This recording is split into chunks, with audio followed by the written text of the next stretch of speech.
It was just luck that Johnny Cabot and I happened to be in Camellia Gardens at the same time. I was here to prove a point, a theory of mine. One that I've had for a long time about small towns and small living. But Cabot, he was here because he had to hide out. He had to get out of New Jersey, and he had to get out fast. Well, you probably read about it in newspapers. He was involved in that warehouse job on the New Jersey waterfront some 3 months ago. Whitey Roski had set it up, and then at the last minute he didn't show. Johnny wasn't suspicious. He just figured maybe a blonde had turned up. So he and Pete went ahead without him. They walked right into a trap. The cops stake out.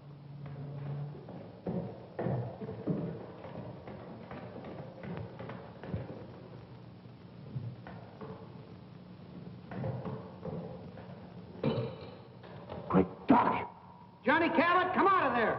Stake out. Somebody ratted on us. Come out. Come out with your hands up. We've got you covered.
Johnny hid out in a motel in Camellia Gardens, 2,000 long miles from New Jersey. It was a quiet town, too quiet for Johnny with his big city taste.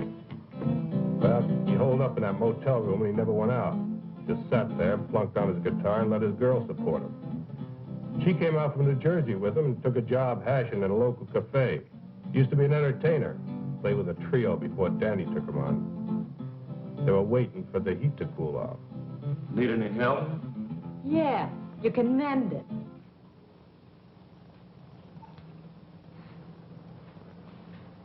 Honey, I don't think you appreciate me.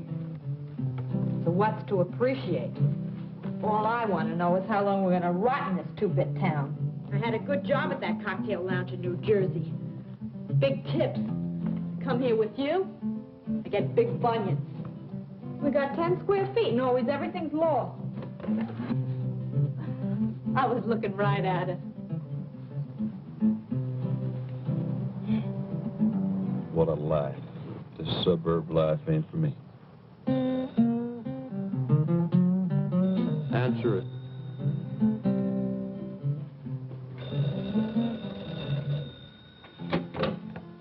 Hello?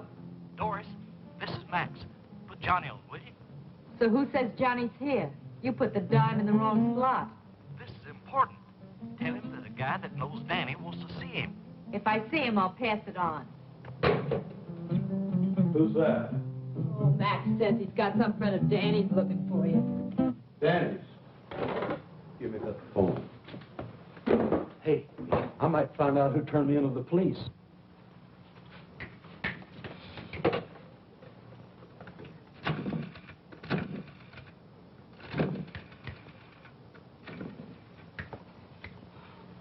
Doris, don't they have anything better than that for you to wear? Our new Dior's models are late arriving. Bowling alley? What do you want? Fred Durella, a friend of Danny's. It's got something to do with the guys back east. Okay, be right over. Good news? Looks like I'm back in the big time. Johnny. You just stick with old Johnny boy, and we're gonna be right back up on top. I made my first contact with Cabot through a friend of his who ran a bowling alley. Hey, Max. Max was a small-town punk, but he served my purpose. Yes, sir, Mr. Durella. Hey, nice shot. Thanks.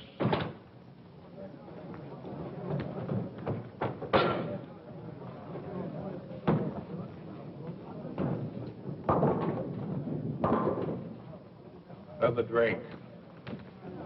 Doreen?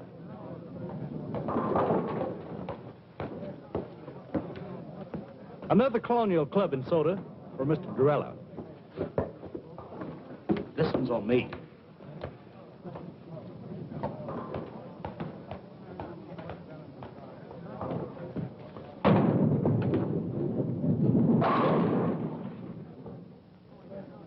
Hey, you really in on things.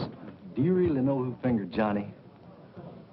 Max, you talk too much. Yes, sir. Besides being late, tell me more about this Cabot. Oh, I got you just the kind of guy you say you want.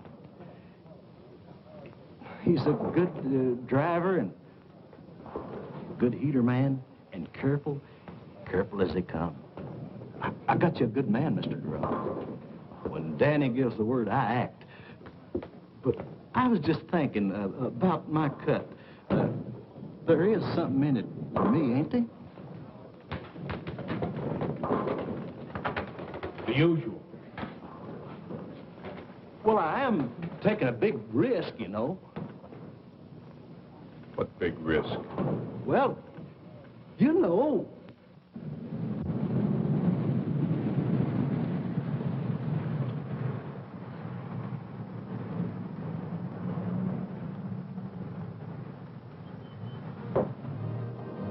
Hi, Max. What can't you? Mr. Durella's getting mad. So Mr. Durella gets mad. So what? Now, Johnny, don't argue with him. Danny sent him. Now, what's Doris doing here? Why, Max. I just thought I'd do a little bowling.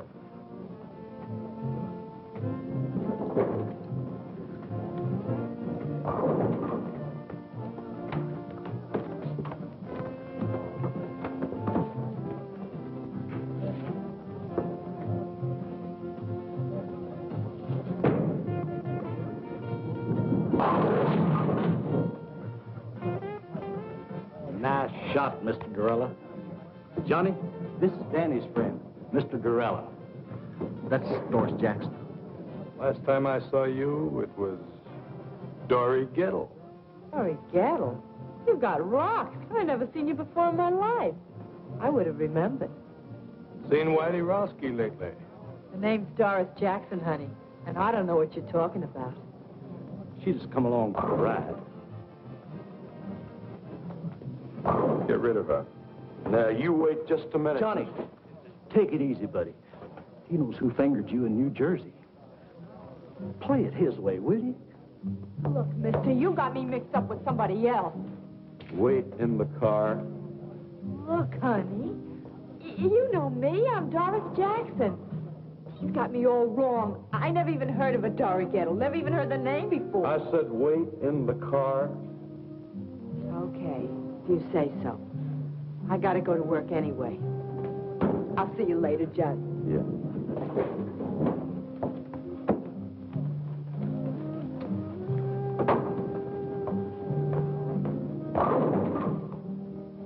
Go wipe some glasses. Yes, sir.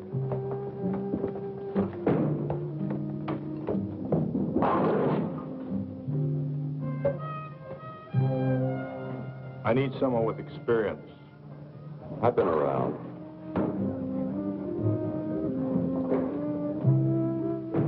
Who else you hire? No one. Two men making a bank. How big is this Fort Knox? You know, I work for big stacks. Let's get that settled right now. What? Your price. Settled? 2,000 in advance, small bills, no new stuff. 30% of the take. You come high. You are careful.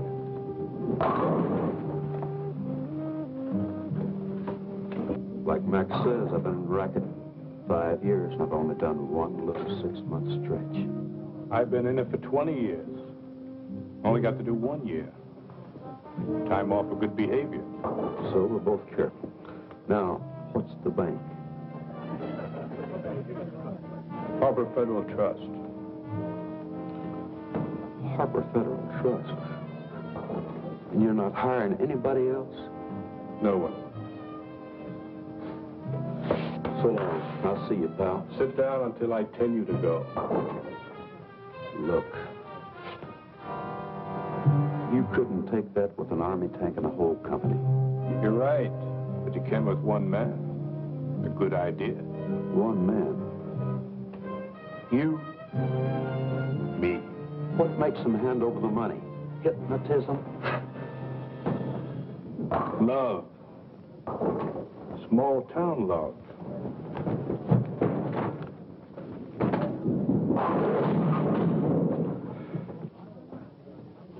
And a 5-minute plan.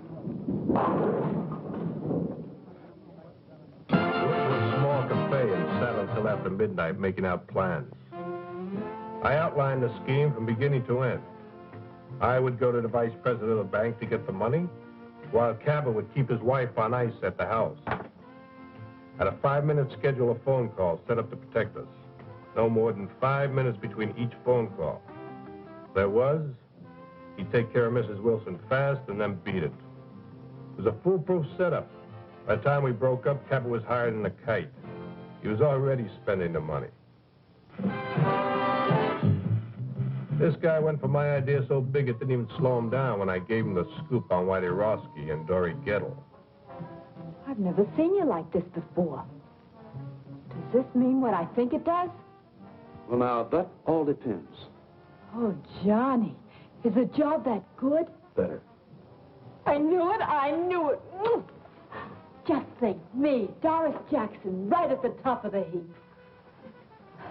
You mean Dory Gettle? Dory Gettle? Don't be silly. that Fred Dorella's got a screw loose. Fred Dorella is a smart man. So, okay, he made a mistake. But look, let's not talk about him. Let's talk about us. I feel like a kid in a candy store. I want everything at once. When is it? Tomorrow.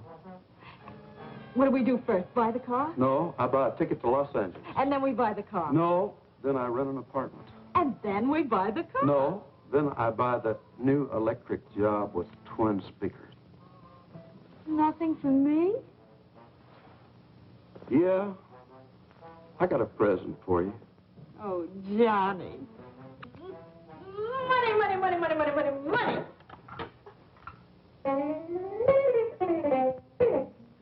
Oh, Johnny, we're going to be loaded.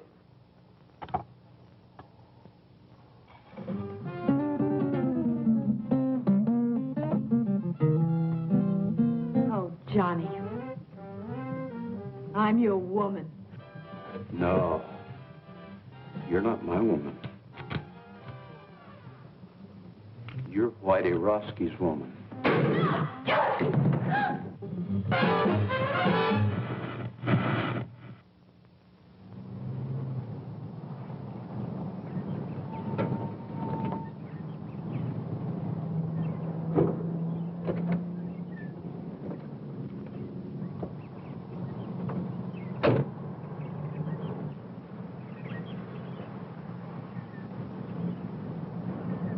We met early the next morning across from the Wilson's house. Johnny was right on time.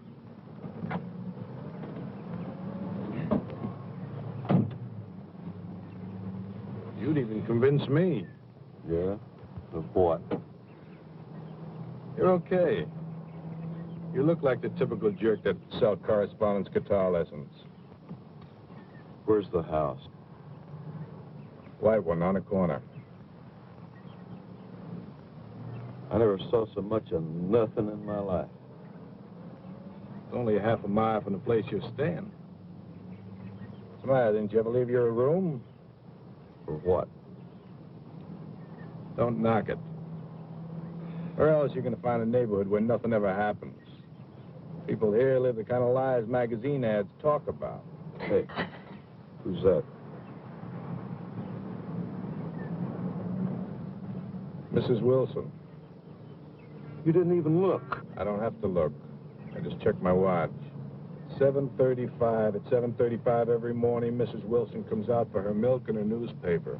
Well, now, she may live like a magazine ad, but she don't look like one. She is a mess.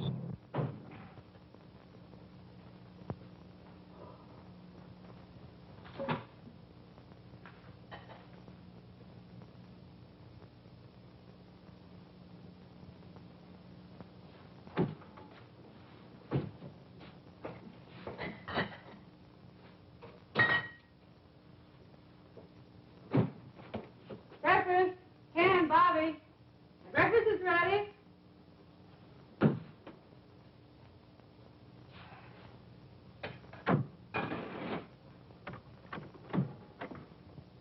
Hi, Mom. Hi, Bobby. Mosh, you promised to make some hot cakes. Madam Chairman and honored guests. What's that? This is a speech I've got to get memorized for our women's club this afternoon. This afternoon, not this afternoon. You promised to buy me a new baseball uniform. Sorry, Bobby, but I can't do it today. I'll get it for you tomorrow. But, Mom, Bobby, our women's club has been waiting 6 months for this speaker. Now, you come on. Take a seat and go down and eat your breakfast.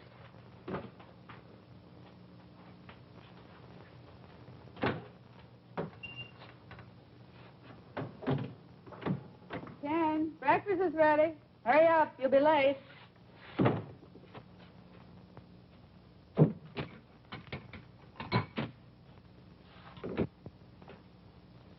Madam Chairman and honored guests, we have the great good fortune to have with us today a woman who is foremost in a field. I wonder if I should call her a lady. I know what I'd call her.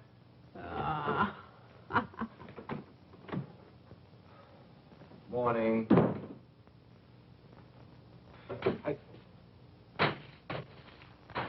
Mush. Oh, no. Not this morning. Make it black, please. Ken, when I introduce a speaker, should I say woman or lady? Woman, I guess.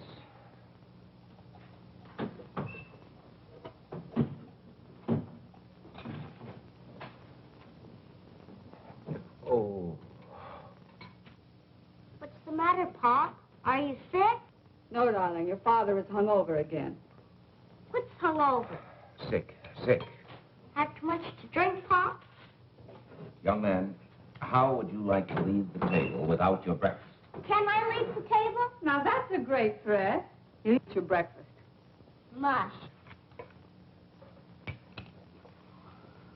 Why were you out so late last night? Mr. Johnson, the bank again. take me to buy a new baseball uniform this afternoon? Your mother will have to do it, Bobby. I have to work today. But Mom's busy. She's got to go to the women's club this afternoon, and I just gotta get it today. I just gotta. Just have to get it today, Bobby. Have to get it. Anyway, Pop, I just gotta. Tomorrow's the big game. Bobby, I told you I can't get it for you today, and I can't.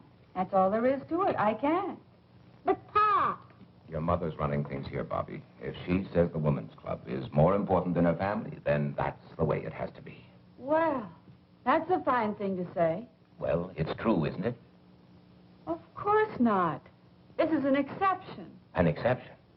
You're so wrapped up in other people, you never have any time for Bobby and me. I used to have a wife, but now I'm living with the vice president of the Camellia Gardens Women's Club.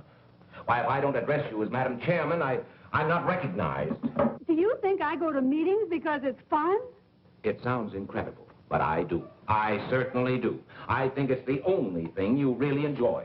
And you think that Mr. Johnson would have promoted you to vice president at the bank if I hadn't cultivated Mrs. Johnson at the women's club? No, of course not. As a matter of fact, you're doing my job so well down at the women's club, I'm wondering why I bother going to work at all anymore. Well, you can try doing my job at the women's club. You can change places with me any day.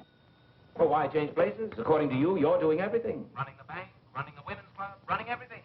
I'm just a sixth wheel around here, so you'll spin me off. Carry on, Mrs. Wilson. Carry on. The floor is yours. quiet. I can't hear who it is. What was that again? Oh, sure, she's in. Hold the phone. Speak of the devil.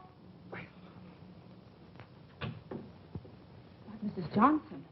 Her sister, Priscilla Arbach. Oh, no. You don't think putting your hand over that now is doing any good?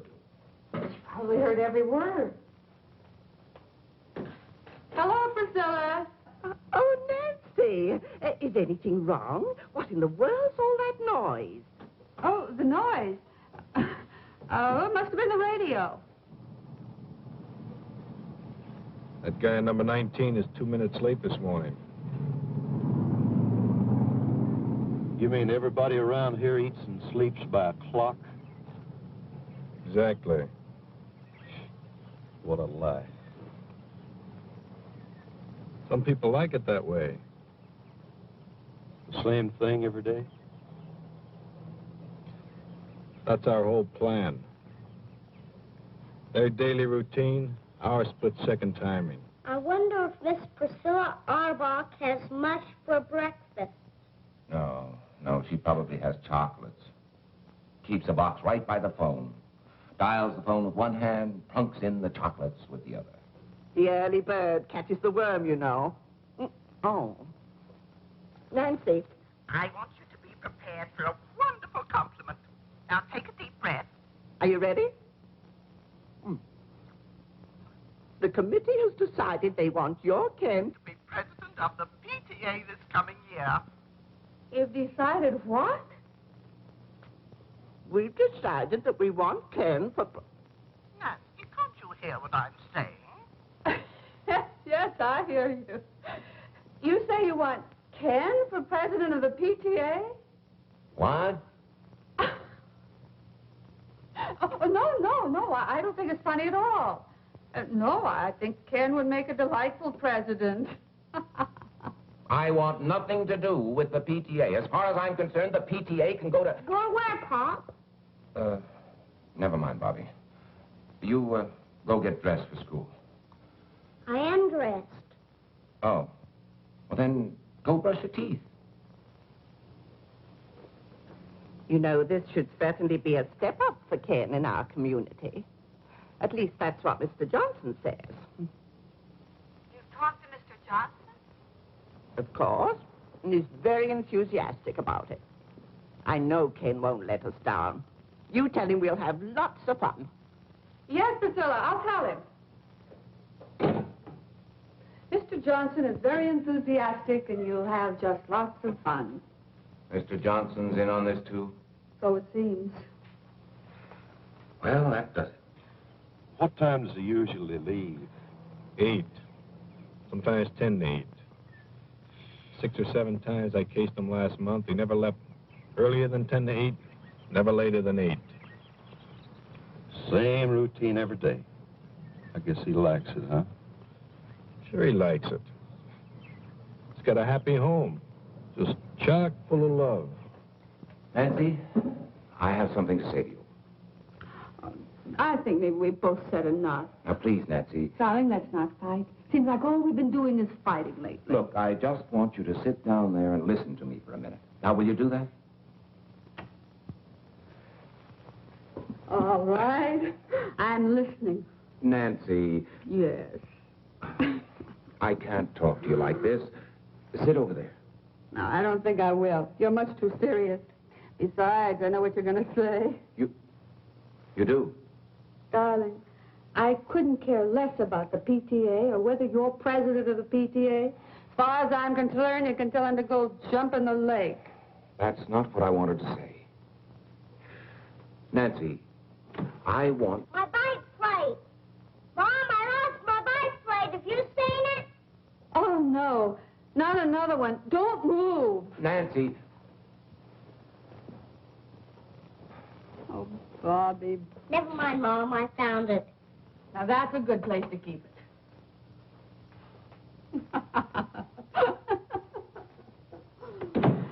I'm sorry, darling. Now, what was it you were saying? It wasn't important. Some other time. Well, it is getting late. Yes, I better get to work.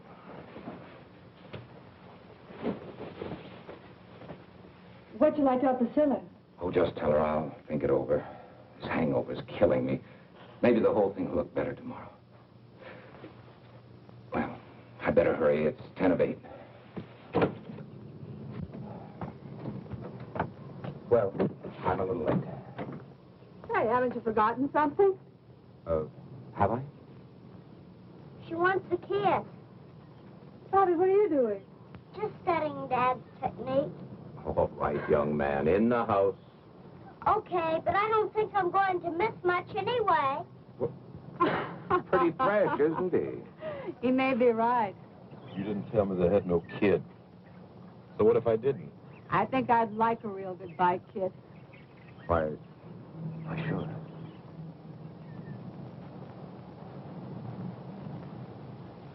Hey, I hope Bobby's peeking through that window.